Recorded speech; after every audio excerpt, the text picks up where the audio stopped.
American presidential തെരഞ്ഞെടുപ്പിൽ Kamala Haris democratic പാർട്ടിയുടെ ഔദ്യോഗിക സ്ഥാനാർത്ഥിയാകും.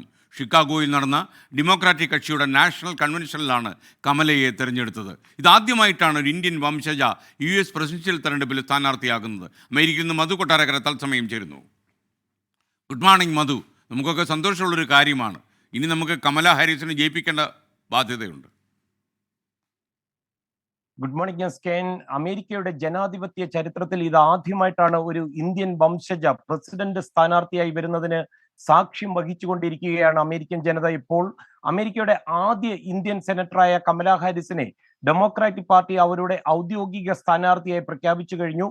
തെരഞ്ഞെടുപ്പിന്റെ പാതി വഴിയിൽ മത്സരരംഗം വിട്ട പ്രസിഡന്റ് ജോ ബൈഡനാണ് ഈ കമലാ ഹാരിസിന്റെ പേർ ആദ്യം എൻഡോഴ്സ് ചെയ്തത്. തുടർന്ന് മുതിർന്ന ഡെമോക്രാറ്റിക് നേതാക്കളായ Nancy Pelosi, bill Clinton, Hillary Clinton, Barack Obama എന്നിവരുടെ പിന്തുണ കൂടി എത്തിയതോടെ കമലയുടെ വഴി അങ്ങനെ തെളിയുകയായിരുന്നു. അപ്രതീക്ഷിതമായ വഴികളിലൂടെയാണ് താൻ ഇവിടം വരെ എത്തിയതെന്നാണ് കമല ഈ ഡെമോക്രാറ്റിക് പാർട്ടിയുടെ ഈ സ്ഥാനാർത്ഥിത്വം സ്വീകരിച്ചുകൊണ്ട് ഇപ്പോൾ പ്രസംഗിച്ചുകൊണ്ടിരിക്കുന്നത്.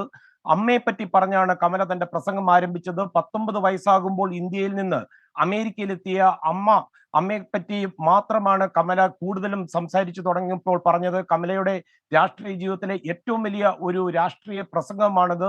ബ്രസ്റ്റ് ക്യാൻസറിന് ഒരു പ്രതിവിധി കണ്ടെത്താനായി 1958 അമേരിക്കയിലേക്ക് കുടിയേറിയ ശ്യാമള ഗോപാലന്റെ മകളാണ് കമലാ ഹാരിസ്. കമല അമ്മയെ പറ്റി പറയുന്നത് എന്തെങ്കിലും ഒരു അനീതി കണ്ടാൽ അതിനെപ്പറ്റി പരാതി പറയാതെ പ്രതികരിക്കുവാനാണ് ചെറുപ്പം മുതലേ ആവശ്യപ്പെട്ടത്.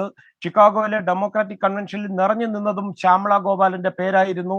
SKN പിതാവ് ജമൈക്കനും അമ്മ ഇന്ത്യക്കാരിയുമായ കമലയുടെ വരവ് ശരിക്കും അമേരിക്കയുടെ ജനസംഖ്യാ ശാസ്ത്രത്തിന്റെ അൽഗോരിതം തന്നെ മാറ്റുന്നതിന്റെ സൂചനകൾ കൂടിയാണ്. ഏതാണ്ട് 42 മില്യൺ അമേരിക്കൻ ജനത ഇപ്പോൾ മൾട്ടി റേഷ്യലാണ്. അതായത് 13% വരും. 2000 വെറും 2% നിന്നാണ് ഇത്രയധികം ഈ വർധനവ്.